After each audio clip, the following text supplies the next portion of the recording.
Yeah, hi Srinidhi. So I think it's let's wait for about like 2-3 minutes, and then we can get started with the session right away. And Sure, sir. we've also shared you the link for this YouTube session, so you can also share it across to your students as well. Uh, and Srinidhi, I think there's something on the middle of the screen. You can remove that. Maybe it's a chat box or something. I believe. Yeah, it's all visible. It's about 2:16 now. We will just start in other 2-3 minutes.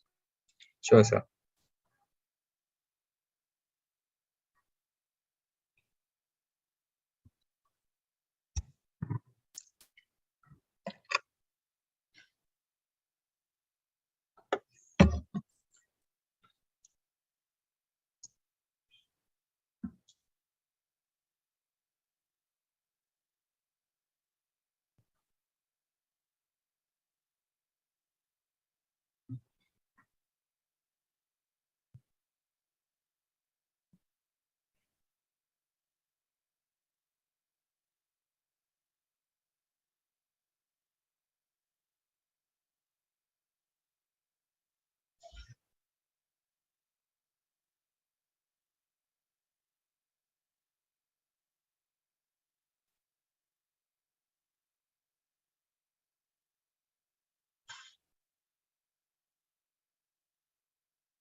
Yeah, Srinidhi, I think we can get started.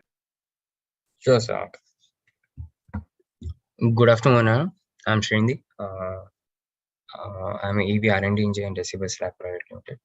So today's sessions will be on battery management system functionality. So these are the topics which we'll be going through. BMS hardware view, overview, how is the integration done with the battery pack, software interface for changing the parameters or controlling the parameters, battery pack information on how do you completely look in depth on the software side, uh, how the interface look, what are the parameters you change, based on what you change, on what reference you change, then self calibration, BMS testing. We'll look a practical demonstration on what happens while charging and discharging, how this protective functionalities work in real. Then how does BMS data acquisition takes place when you save the data? Then charging, what happens when you're charging and what happens when discharging? How does BMS control your complete battery pack and the charger while charging, and the battery pack with the load while discharging? Then we'll also talk on briefly on the cell balancing. So first, let us look on the BMS hardware overview. The one which you're seeing on the screen is a smart BMS. So what does a smart BMS refers is it has an ability to communicate with the data acquisition system, and you can change the parameters. For example, what should be the maximum charge voltage, what should be the maximum discharge voltage, temperature, what should be the temperature while it's charging, at a maximum temperature it can show. So any parameters you need to change, you can change. That's the ability of smart BMS. um, then these parameters also can be monitored live. Also you can log the data. You mean each second what was the current discharge, at that particular second or at that particular moment, how was the battery behaving. So all these parameters can be logged. So when you look at the hardware overview, this is how a smart BMS look. This is a smart BMS, this is the communication box for that. So you have a series connection port basically. this series. So when you talk about BMS configuration, there are two parts. One is what is the number of series you are able to connect, and what is the max discharge current you want, until which the BMS can protect. So one is discharge current, max discharge current, and another one is the series connection. So series connection is nothing indirectly. It means that what is the voltage or battery voltage which will be connected. You get starting from 3s, 10s, 17s. That means 48 volts, 12 volts, 24 volts. So based on your voltage, you select the BMS. Then also based on up to what current you want the protection. For example, your motor load maximum current it will draw is, let us take as 30 amps. So you would choose a BMS with a factor of safety plus or minus, I mean plus of 5 amps. So you can you'll be choosing a 35 amps BMS, and a 48 volts means 13s configuration. So that will become 13s configuration, and for 35 or 40 amps max discharge current. So that's about the series connection. Here you have a temperature sensor port. So basically these are the temperature sensors which you see, the black one. So usually there be onboard temperature sensor, the one on the left hand side you can see, right, this part. So this is a onboard temperature sensor. This is these sensors will go into um, inside the battery pack. So at a time you'll be getting live temperature data of what is the temperature of the BMS board and what is the temperature of the battery pack. So you get LED light and switch indicator. Then you have MOSFETs here. We look into we won't completely look into in depth of the embedded part right now. So we're just looking at the overview. Then you have a I said smart BMS has an ability to communicate. So you have two types of connection: RS40 485 port, and another one is UART. UART is usually used for the Bluetooth communication. So these BMS can be monitored or configured via Bluetooth also. Then you have another temperature sensor here. So now we got an idea of how does a BMS or hardware looks like. Now we'll concentrate on more on how do you integrate with a lithium-ion battery pack.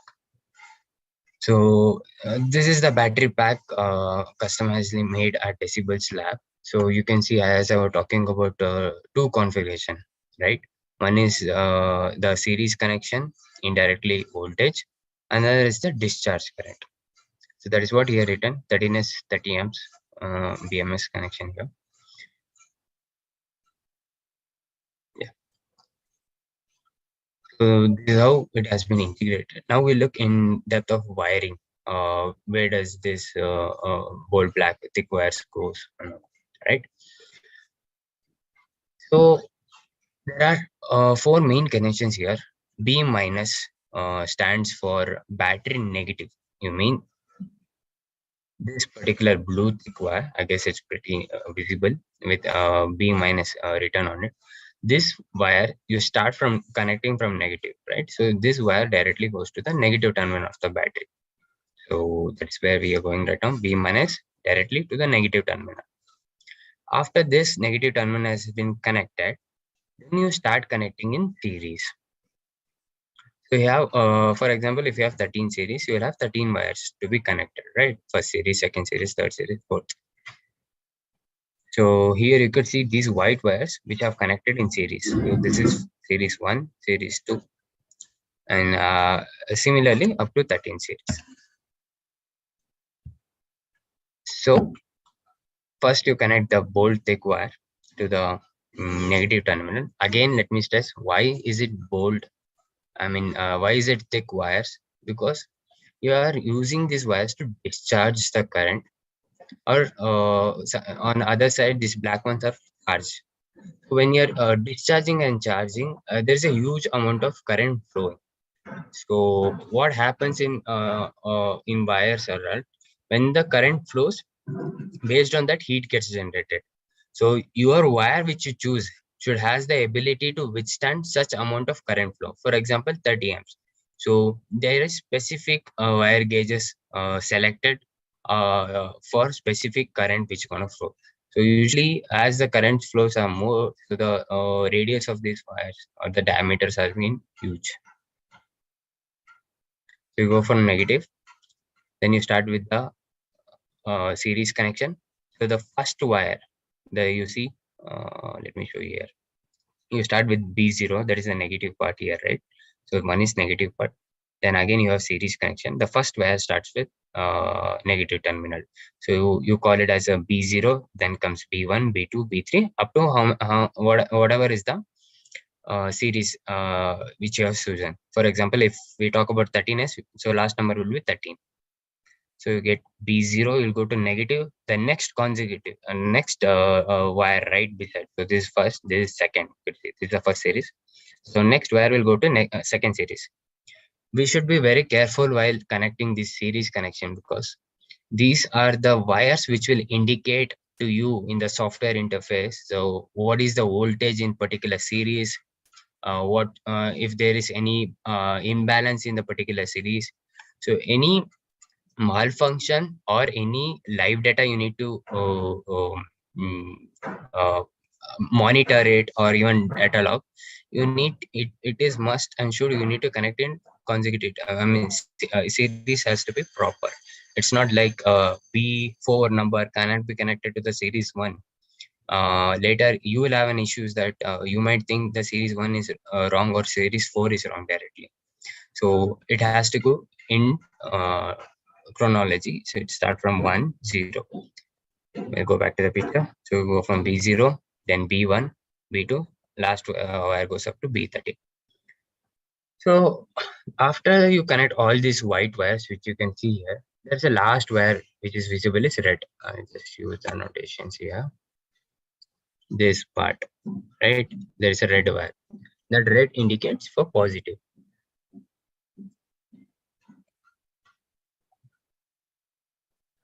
So this red usually will go directly into the battery positive terminal.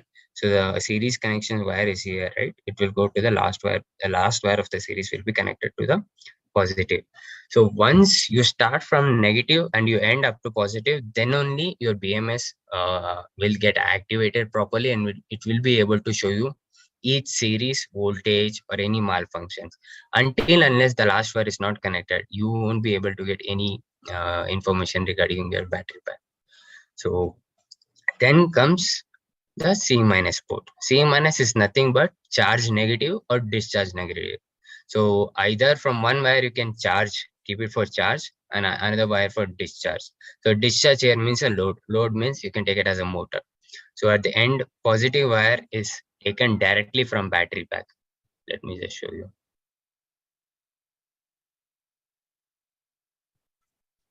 This thick wire, thick red wire, right, which is going to connect to a connector, which is directly taken from positive wire. So what I would make clear is that BMS controls in the negative terminal side. You could see that all the connections start from negative. The terminals goes to the I mean, all the series connection goes back to the negative terminal. The positive terminal is directly taken from the battery packs. So, and one more thing you could observe here, there are two ports available here, right? B minus also has a two ports, C minus also has a two ports. Regarding C minus, I said you clearly that one port you can use for charging, that will go directly to your charger, charging port end. Another part will go to your motor load. So that is for the two ports here. But why there is two ports given on the negative terminal, that is B minus, is that let us take an example that the battery is able to give up to 60 amps. Okay, the capacity. So 60 amps is a bit of huge amount of current is flowing. So according to which, if you choose, the battery thickness will be a very big size, which you won't be able to fit here, and it will be a mechanical constraint. So in order to solve this issue, either you can use two wires from same port. There is a port number 1 and port 2. So what happens here, when you use two wires, the current gets divided. Instead of 60, port 1 will give 30 and port 2 will give another 30. So at the end, it will add up and you will get 60. So that is the purpose of using the two ports here. So then again, I said you have communication port. So this is the communication ports here. This for the temperature sensor. Here can you see temperature sensor. This was a Bluetooth communication. On this end, you have RS485 type of communication. So this picture again depicts the more clarity on the wiring. So as I said, for example, the 13S wire, you have one black negative wire which is indicated.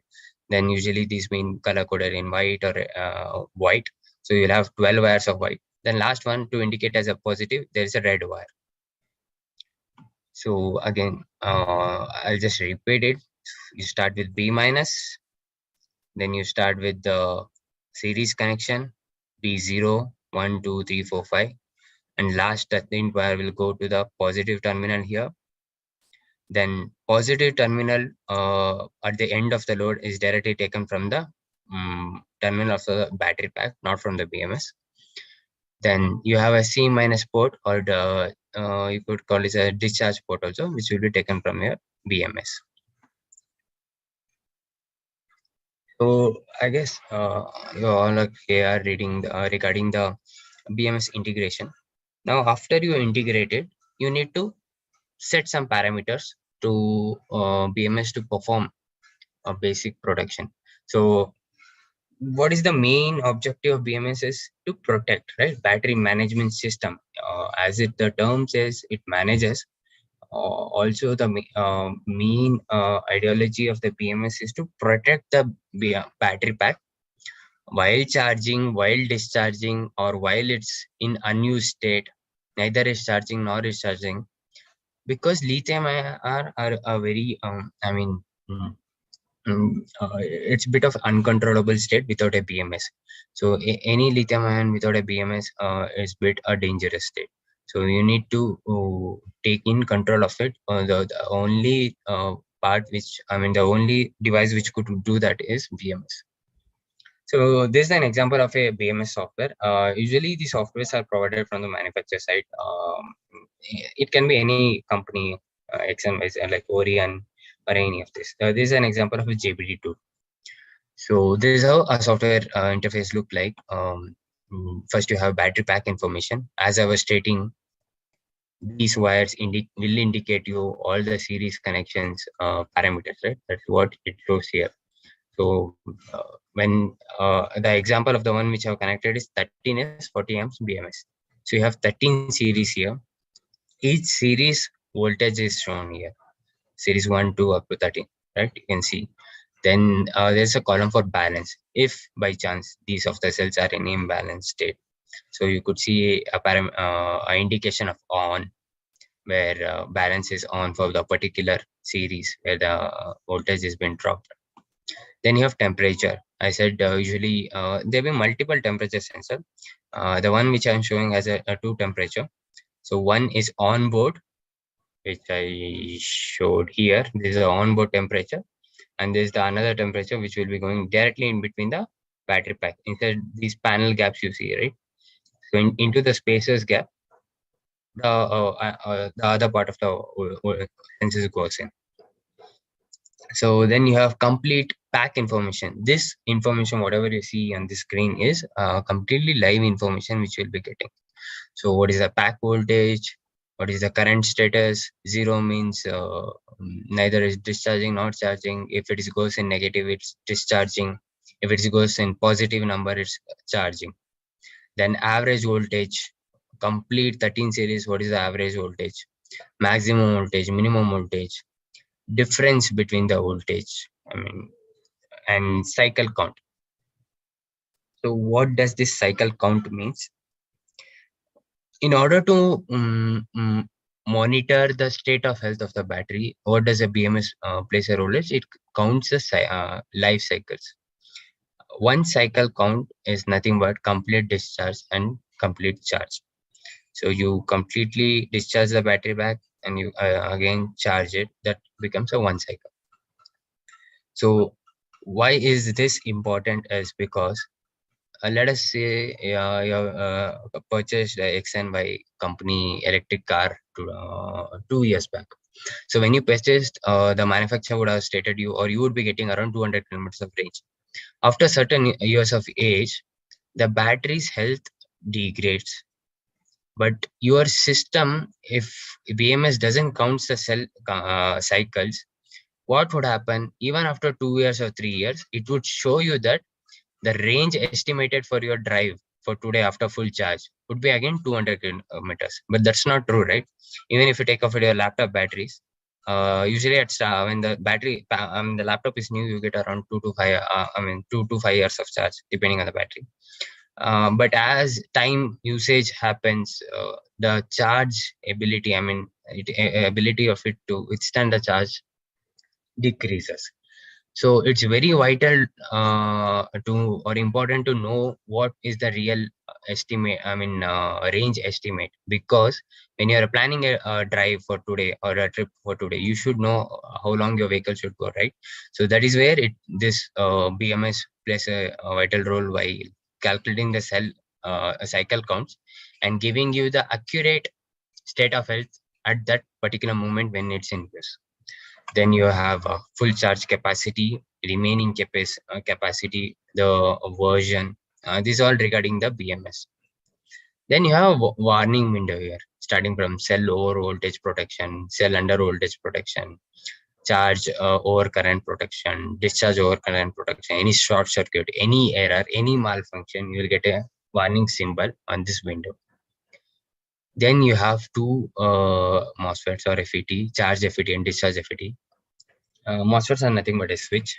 So these green color states that they are on. If it goes to gray, it means they're off.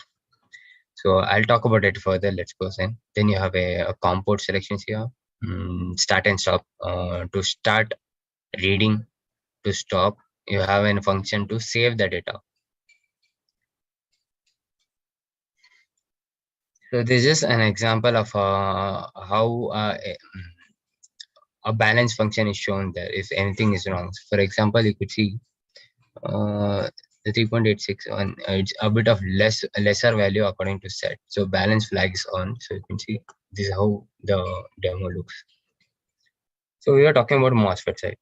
MOSFET is nothing but a switch, or you can call it as a MCB switch. The functionality is all similar. So what does they do is that there are two switches here. Two switch which are indicated here. Charge FET. Charge FET stands like if your battery pack is overcharged, it will cut off. When it's cut off from green, it goes to gray. So it won't allow the charger to pass the current through it to the battery pack. So it completely protects it by cutting it off. So similar thing happens while discharging. So if you are over discharge the battery pack above the stated parameters or above the stated standards which you have set, so discharge MOSFET will turn off.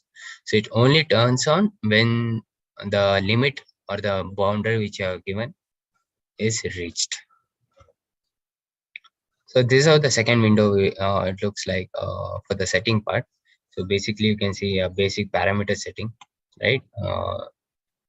All the basic protection which you might have heard, that while charging, discharging, over temperature, under temperature. So all these basic parameters comes here. So these are the values which you need to set according to cell data sheet. Cell data sheet means whenever you purchase a battery pack, the battery pack manufacturers gives you cell data specification directly from the manufacturer of cell. So they would provide you clearly. I'll show you the example. Yeah, this is how the cell data sheet looks like. We'll just go back once. So these are the parameters which we'll be setting for the production. Just beside that, you can see what's called release for the similar parameter which has been set, right? So what does this release means? Let us think for 52 volts or 51 volts here is the overall battery voltage limit which you have set. So once the charger, while charging the battery pack, once the battery is charged up to 51 volts, the charge MOSFET gets off. So when should it release? that value is set here. So the release values maybe at 50, for example, sorry, there has been mistake here. The values has to be lesser than the over voltage protection. So if it is 51 here, you would have kept around 50. So as soon as it reaches 50, it start releasing or allowing the charger to charge the battery pack again. Sorry for this. I mean, it has to be interchanged here actually. Anyways, so then comes the delay part. So what happens when the battery pack, the BMS detects that it has reached the over voltage, let us take 52 here. So after it cuts off, it gives a delay time, or I would say a time to rest complete the battery pack. That's for that might be 2 seconds, 10 seconds, depending on the safety of factor of safety. So after the 2 seconds or the 10 second is completed, this BMS will recheck completely and look at if the release values has been set. If not set, it will still stay in deactivated state. If the release value has been attained, it will start reactivating the whole battery pack, right? Then you have a high production configurations here. You have function configurations. NTC, nothing stands for the all the temperature sensors here. Balance function, other configuration, capacity configuration. We look into each of it in detail in further. So whatever changes you make here, after you make the changes of the parameters, you click on write. So this program gets written into the BMS which you have connected. So this is a complete BMS information. Then you click on read, it will read what you have written. You also have a function to save. So you have multiple settings. Let us take maybe for battery 1, 2, 3, you have multiple settings. You can save each of the programs and open each of the programs. So first, let us look at the basic protection parameters here. You have all these values which you are seeing as CO, VP, CO. What does it stand? So we have cell over voltage protection, cell under voltage protection, charge over temperature protection, charge under temperature protection, discharge over temperature, under temperature. Then charge over current protection, discharge over current protection. So this is the depiction of how a normal cell charges, right? And start from 0, goes to end in a normal way. If it's overcharging, it produces some heat. If it's undercharging, it won't be able the capacity to perform completely, right? As I was stressing more on that, all these changes has to be made up in the cell datasheet. So here on your screen, you're seeing an example of a BAK cell. The BAK cells data sheet is presented to you here, where you could see they would provide you the rated capacity, a nominal capacity, then nominal voltage, charge voltage. So there's a term called COVP, right, of particular cell. So cell over voltage protection. So you need to go back to your cell data sheet, where they would mention a certain number after all the standard test they would have done at their manufacturing level. So based on that values you set here. For example, if it is 4.2, if you want a factor of safety a bit of more, you can keep just 4.1 volts as over voltage and release at 4 volts. Then they would also give you discharge cutoff voltage. At whether your cell will support fast charging, slow charging in terms of C rate. C rate is nothing but at what rate you're charging or discharging. For example, you have so here it's a 2.9 amps cell. So at once if you discharge it, so for within it will take 1 hour to completely discharge 2.9 amps, right? Ampere. So if you discharge it at 0.5 C, it will take 2 hours. If you discharge at 2 C, it will take just half an hour to complete discharge. So based on C rates, what your particular cell which you are using can withstand will be given here. Max discharge rate and max charge rate. So based on this one, you can select. They also provide you the storage temperature and also operating temperature. So based on the operating temperature values only, you will be setting all these temperature values here, right? negative temperature, maximum temperature, all these values will be set based on the cell data sheet. Some of the advanced smart BMS has an ability to give a next level protection, where you call as high protection configuration. Just this is an extra factor of safety provided by the BMS. By chance, these values which you have set, things go above this. So even if the things goes above this, they has a complete software protection, also hardware protection to it, where you would be providing the maximum parameters which it can withstand. The, I would say, the boundary, the last boundary it can withstand completely in a safer environment. These values will be set here. So even if there is an inrush current, a sudden movement that this basic protection couldn't detect at that moment. So there's a next level of safety where it will be detected and completely cut off. Yeah, functions configuration where you have balance, charge balance.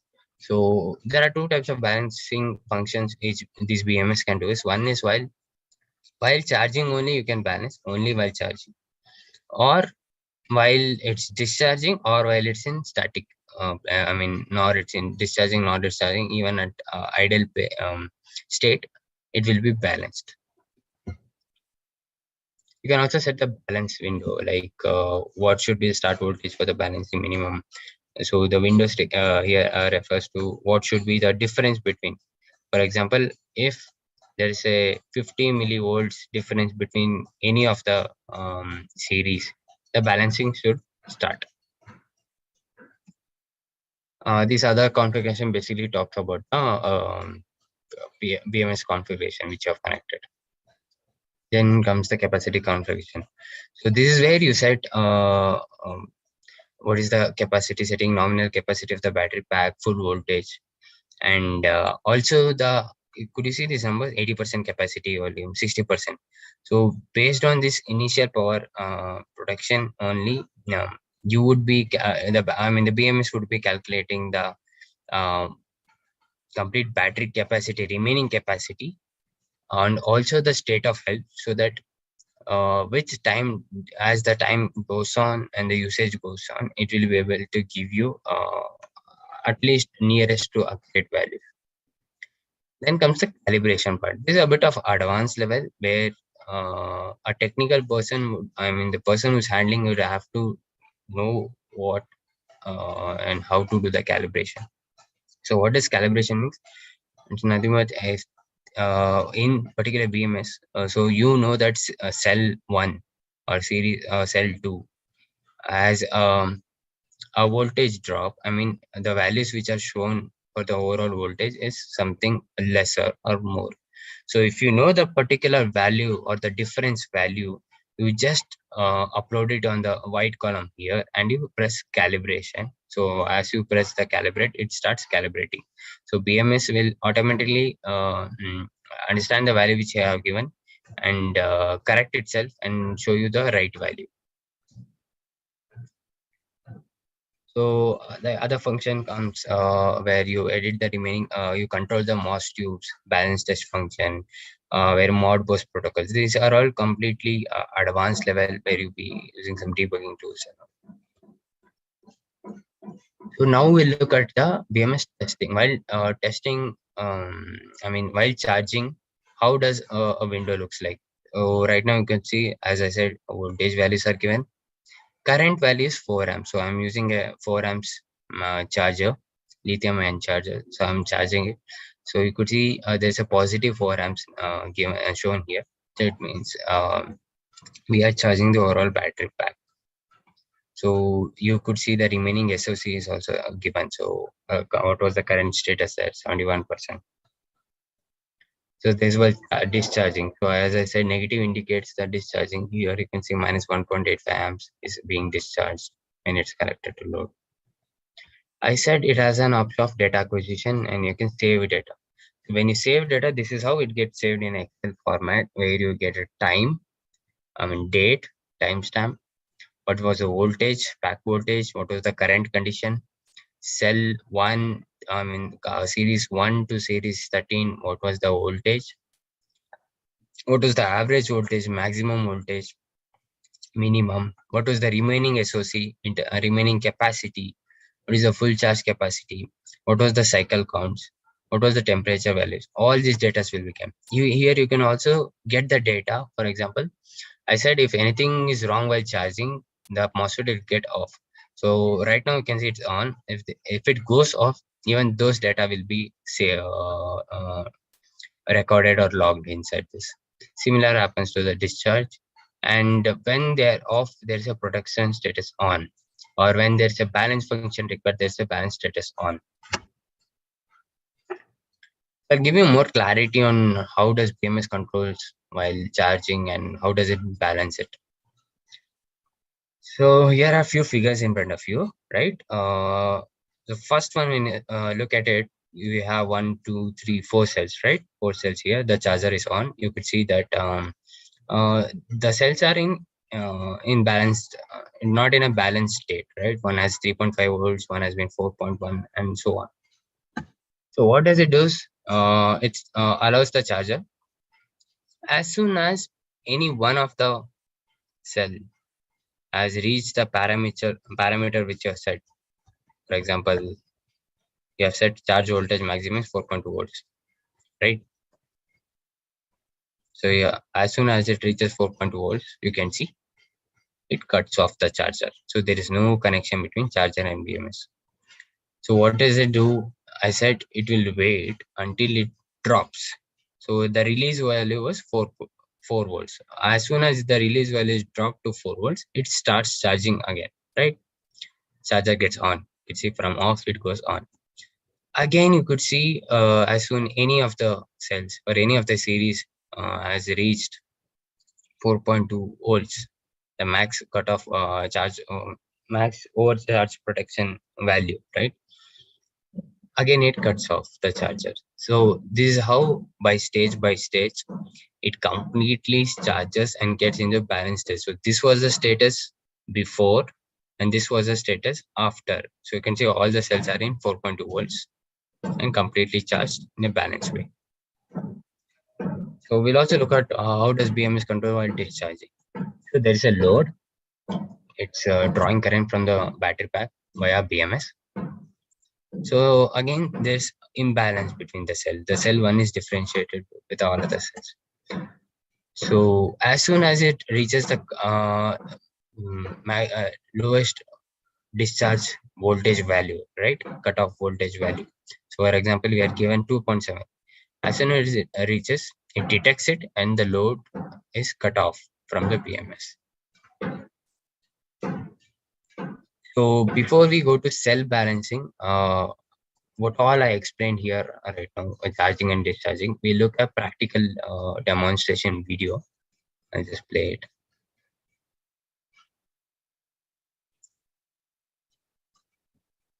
So what you would be seeing in this video is how the wiring has been connected or the integration of the BMS. Also look a bit of all the software part which I showed you. And we look a live example when it's connected to the vehicle while charging, how it behaves while discharging.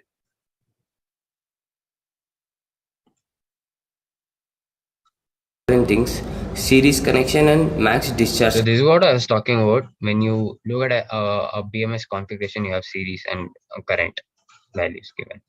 Current it can take. So this one is a 13S, which means 48 volts.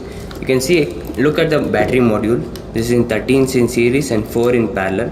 The cells used are 2.6. So just slight knowledge on this. So what happens in series is voltage gets add up. So I'll just show you. So these are 13 series, right? 1, 2, 3, 4, 5. So each cell is around 3.6 volts means, or voltage gets add up and sums up to 48 volts nearly. So what happens in parallel? This horizontal way. The vertical one which I'm showing is in series. The horizontal way is in parallel. So there are 4 cells in parallel. In parallel, currents add up. Voltage remains same. The currents add up. So that is why it shows 13 series. So cell 1 represents complete all 4 cells voltage. battery module. This is in 13s in series and 4 in parallel. The cells used are 2.6 Ah and 3.7 volts. So it's around 48 volts, 10 Ah capacity. When you talk about the connection with the BMS with the battery module, you can see there is something called as B negative. There is nothing but battery negative.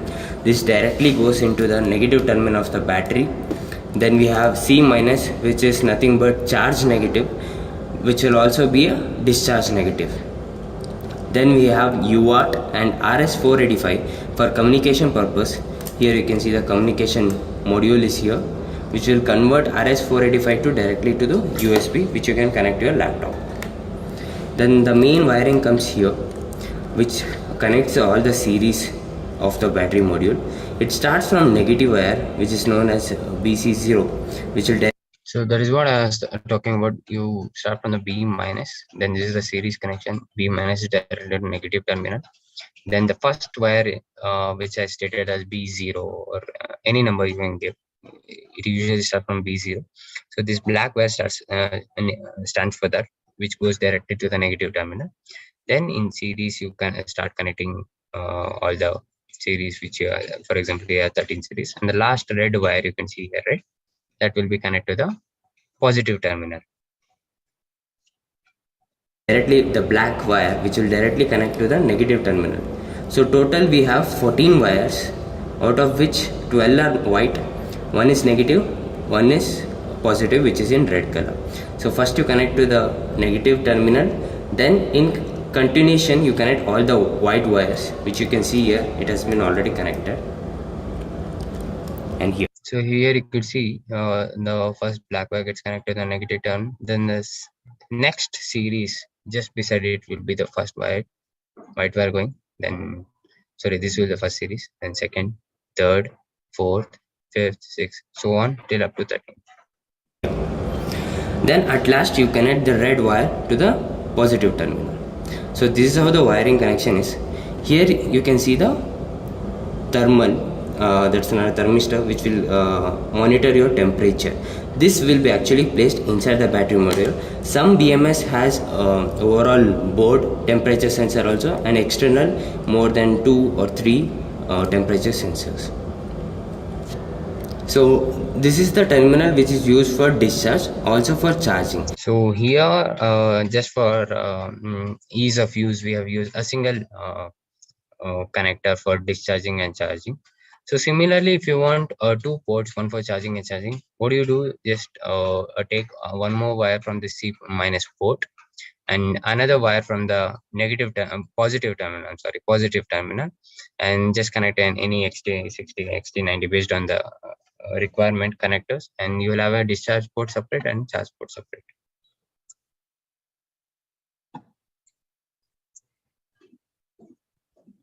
So I'll just move directly to the software part.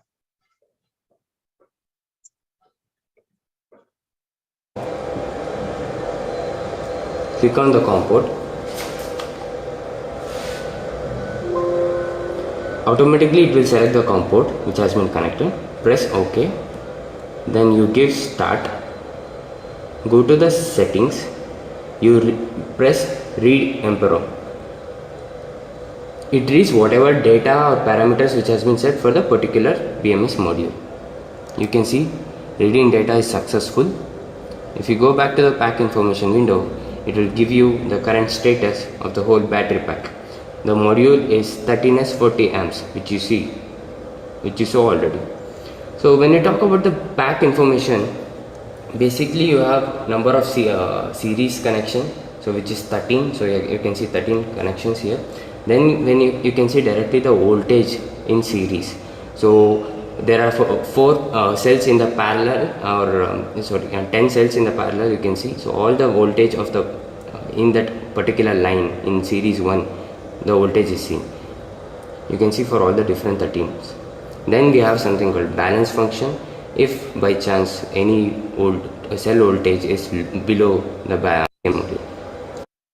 Right now it's 0 because either it's neither. Because I've explained the similar term. So I'm just giving a brief overview how this software looks. So what I would suggest to directly that we'll move to what happens while charging, how the protection take place, what happens while discharging. Discharge it, and also what is the maximum current it can discharge. For an example, I have just given 1 amps as charge and discharge as 1 amp. So what I'm stating is just for the demonstration purpose, I have just given 1 amps as a maximum charge over current protection and 1 amps as a maximum discharge over current protection. So these are not the values actually, but I mean, according to the standards, just for the demonstration purpose, I have given a lesser value to show you how this cutoff happens. Just to show you that how the whole cutoff happens in the BMS. Now let us see first charging. You can see on the current window there is 4 amps going in, which is above the parameters we have set. You will see suddenly there is a charge. So as soon as the BMS detected 4 amps, let me go back. Yeah. As soon as the BMS detected the current flowing in is 4 amps, you could see this particular charge MOSFET on one on the top, charge FET. From green it went to gray, which is above the parameters we have set. You see, and as soon as it goes gray, you could see current flowing inside the battery module is completely zero. Suddenly there is a charge MOSFET getting off, which is in gray color. So you could see the charge MOSFET from green it went to gray, which was in on state, suddenly it went for off state. That was due to maximum amount of current was passing. So we had given a set of parameter of 1 amps maximum. So but we were flowing a 4 amps. So as soon it was above 1 amps, it detected and completely cut off. According to the parameter set. So we had set 1 amps and it took 4 amps from the charger. So charger was providing 4 amps, so which was above the limit. So you can see this is the way how it protects while charging. I'll show you again. So we are getting 4 amps. You can see here on this window, charge over current protection. So I also said this window particularly states a malfunction, a warning symbol. So you can see a warning symbol, red warning symbol is shown for the particular parameter called as charge OCP. That means charge over current protection. Yeah, you can see this red. So blinking. after it starts blinking, that's where the role comes of the delay seconds. So if you are given a 10 seconds of delay, for the complete 10 second, it will be in complete off state, nor it will be deactivated. After 10 seconds is counted, after 10 second, it rechecks complete circuit. It sees whether the boundary conditions or the parameter which you have set is met. If met, then only it activates it completely. If not, it stays in deactivation mode. In light red, which means that a warning given to it. It takes some time, it rechecks the whole circuit. Again, see, it's rechecking, it's going above 4 amps. It will deactivate the whole system. Okay. So this was about the charging. Now let us look at the discharging. You can see our test vehicle, speedometer, it's in 0. The vehicle is in on. I'll start giving acceleration.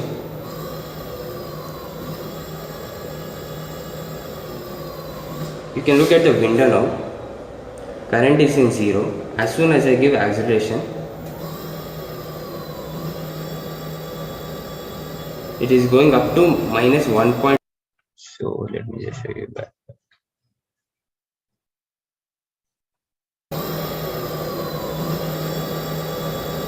Yeah.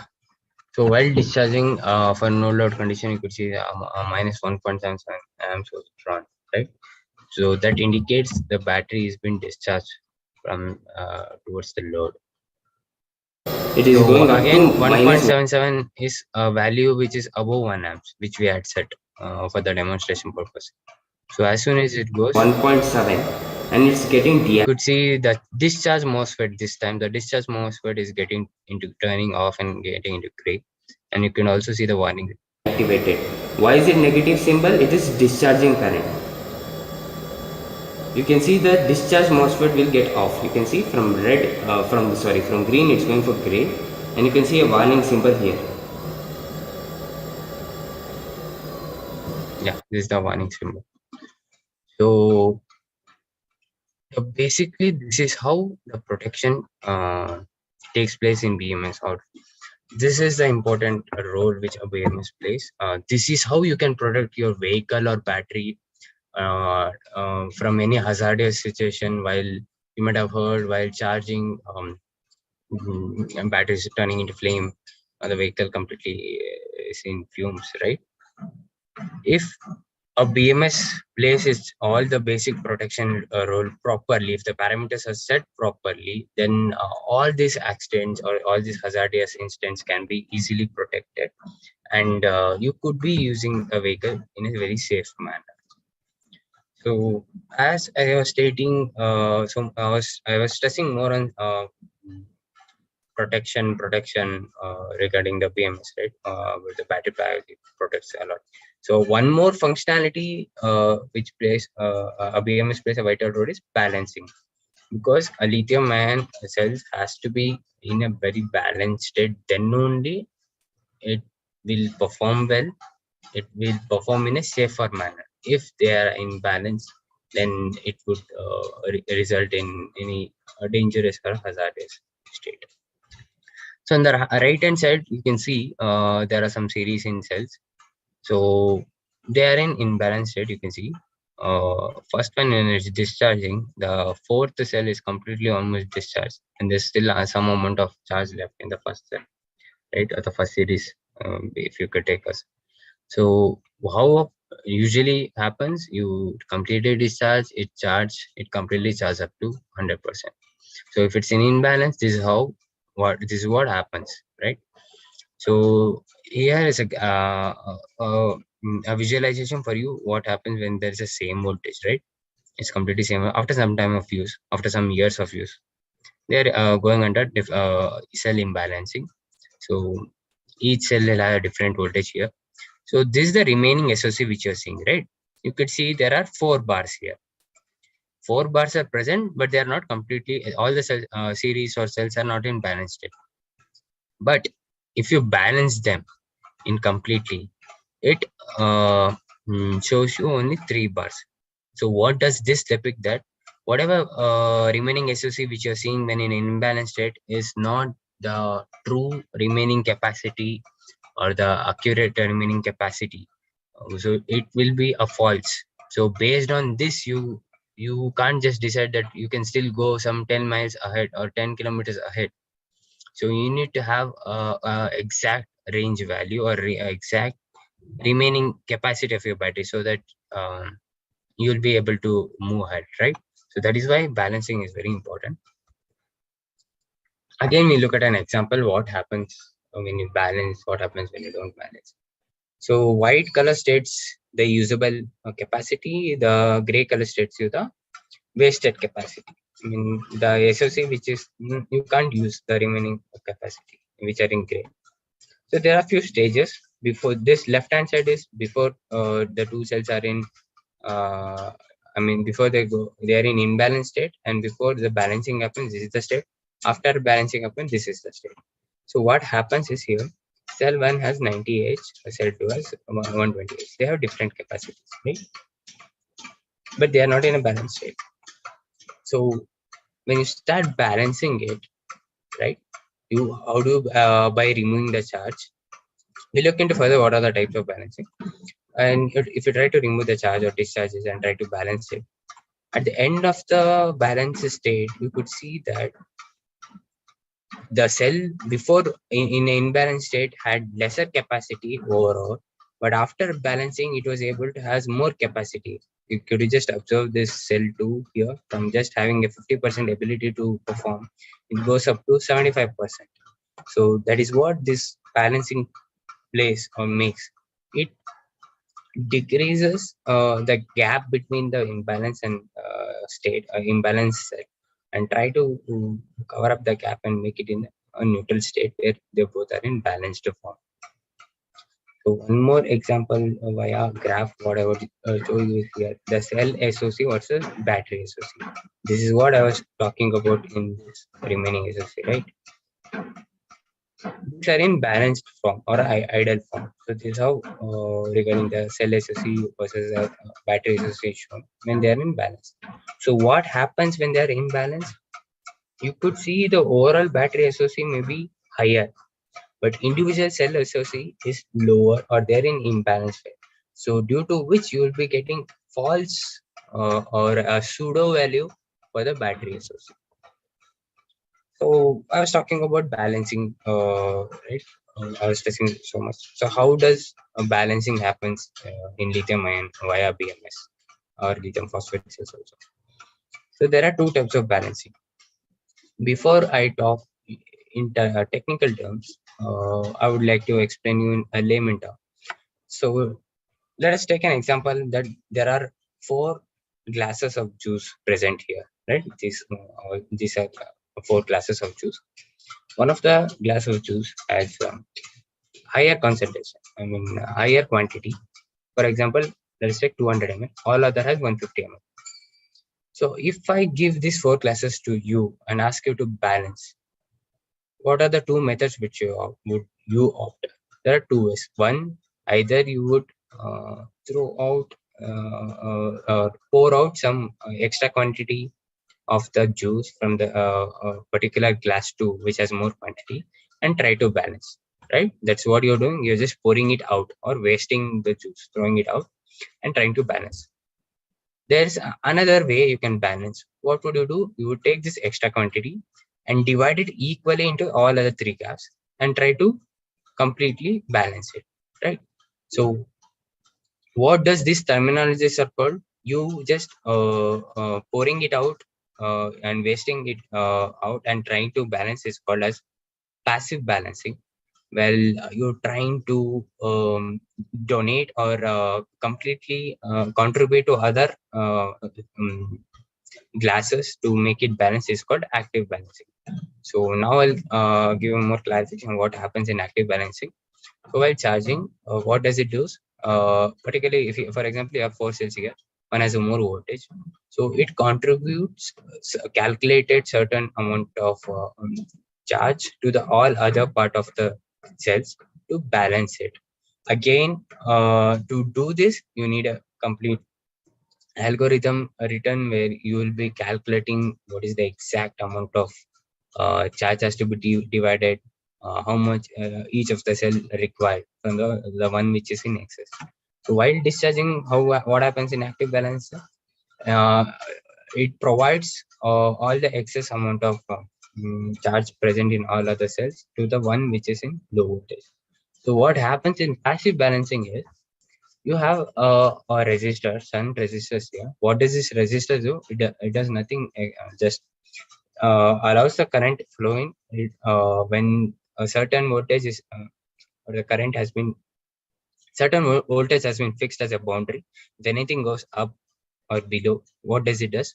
It dissipates in the form of heat. So the current is dissipated in the form of heat. So here you're just wasting the current, right, in the form of heat. So by discharging in that way, it tries to balance with all other neighboring cells and neighboring series. So what are the advantages and disadvantages of passive balancing and active balancing? Passive balancing is very easy. There's no much of complication. I mean, you just discharge it in the form of heat and then you're set. The whole battery pack is balanced. But disadvantage here is you're producing a heat, you're wasting an energy. But what about active balancing, where you release each amount of energy, nothing is gets wasted, and I mean, now you're producing more amount of heat by discharging, right? But the thing is, it's complicated system a bit, where accurate calculation has to be done, the algorithm has to be written, and those algorithm has to be in a very a proper way that right amount of current goes to all other neighboring cells. So what happens if a bit of more amount of current flowing to any other cell is, this cell is a pack of energy. If you produce try to put more amount of energy which it can't withstand, it will burst. As a short circuit can happen. Sometimes a overcharge can happen, and it will produce some amount of it, and at the end it can also end up getting into flames. Also, the demonstration video which I was showing you has it's been uploaded in YouTube. You can just go to Decibels Lab channel and go on to battery management system demonstration, and you can have more clear video idea if you have any doubts while in this session. Thank you.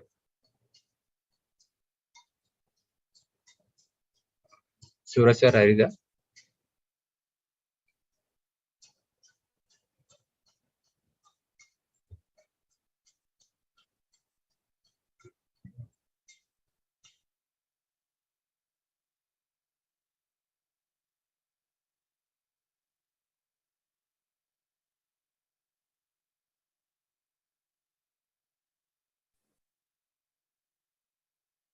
Hello, Ritika, are you there?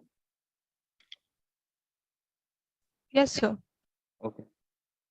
So we can conclude the session now, I think. Is there any questions in the YouTube, sir?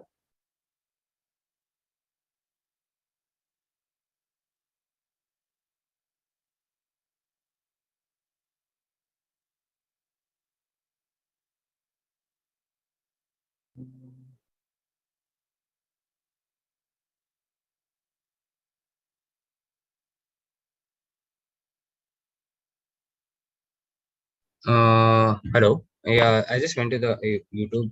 There are no doubts, I guess.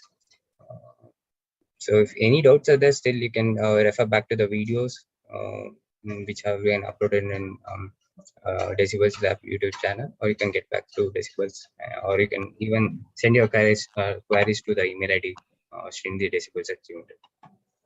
Okay. Thank you. So Ritika, please conclude the session. Yeah, okay, sir. So thank you, sir, for this beneficial session, first of all. And with this, we are ending the workshop here with a vote of thanks to all the members of Decibels Lab. Suraj, sir, for explaining about the components of electric vehicle, subsystems and technology. Krishna, sir, for delivering information about the EV component sizing in Excel sheet with brief explanation about the each component. And Srinidhi, sir, for explaining battery management system along with its integration with lithium ion battery, about its software interface, its setting window, etc. And I am also thankful to all the HODs and faculty members for organizing such valuable workshop for students who have interest in electric vehicle technology, and to all the students who attended this workshop. Thank you. Thank you.